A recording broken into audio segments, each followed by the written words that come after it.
So now let's look at area and polar involving two curves, but where the area is not between the two curves, but contained by those two curves. So let's find the area shared by r equals sine and r equal cosine.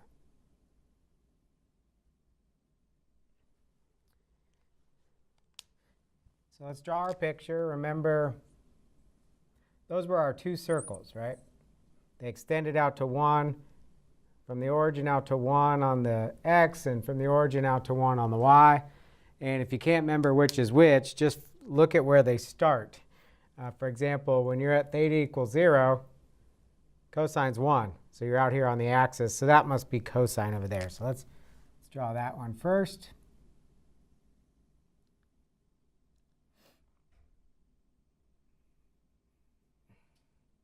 So that's my r equal cosine.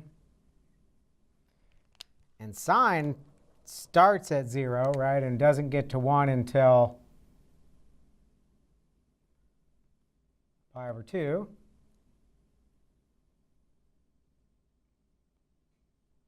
Try and draw these symmetrical as best I can. All right, so something like that. And we want the area shared, so we're looking for this overlap between the two. And so if we try and shade that region with radii coming out from the origin, notice that as you shade it, there's only ever one function involved at a time. At first, I'm shading inside the circle all the way back to the origin, right? I'm not trapped. Those radii aren't trapped between the two circles. At first, it's trapped between the circle and the origin until we get to that point of intersection. And then it switches over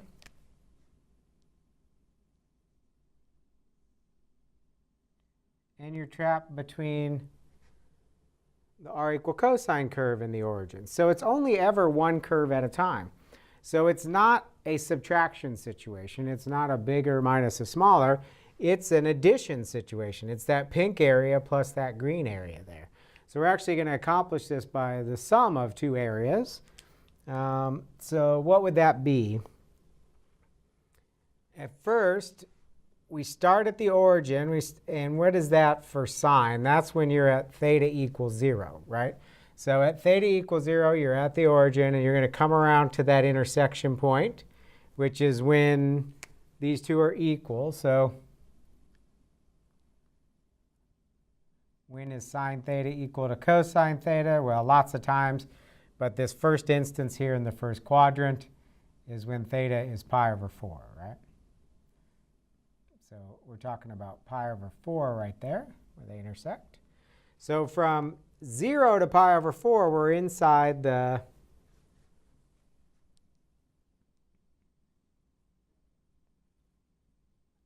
sine function. So it's 1/2 sine squared. And then after pi over 4, we're going to be inside the green curve, which cosine from pi over 4 to when is it back at the origin? Well, when cosine's 0, that's at pi over 2. So that angle where you're back at the origin is pi over 2. So you're running from pi over 4 to pi over 2. And now we're inside cosine.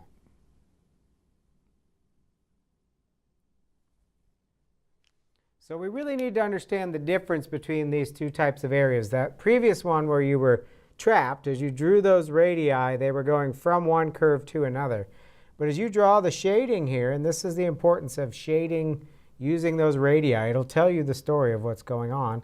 And since all of these radii go all the way from the origin to the pink curve, that entire time, it only involves r equals sine.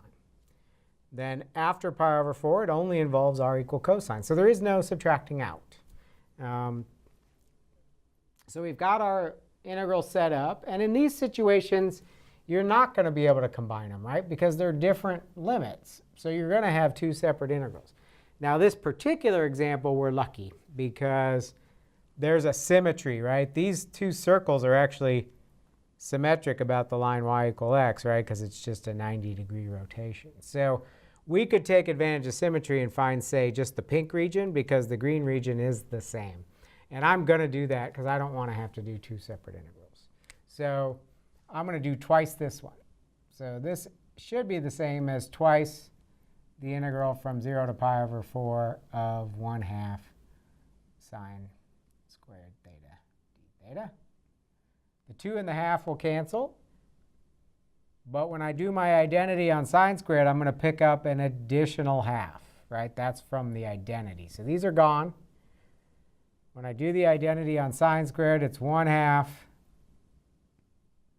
1 minus cosine 2 theta using our trig identity. And now we're ready to integrate.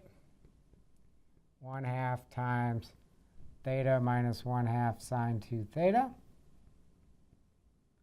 0 to pi over 4. Or 1/2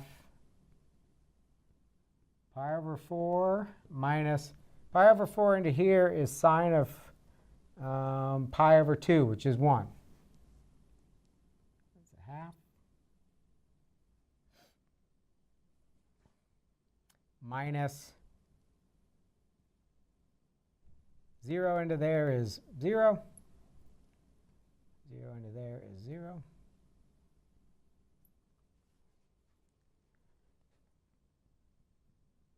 So we get pi over 8 minus a quarter. So make sure you're drawing your picture. I think sometimes people are just thinking there's some sort of guesswork of why am I sometimes adding, why am I sometimes subtracting.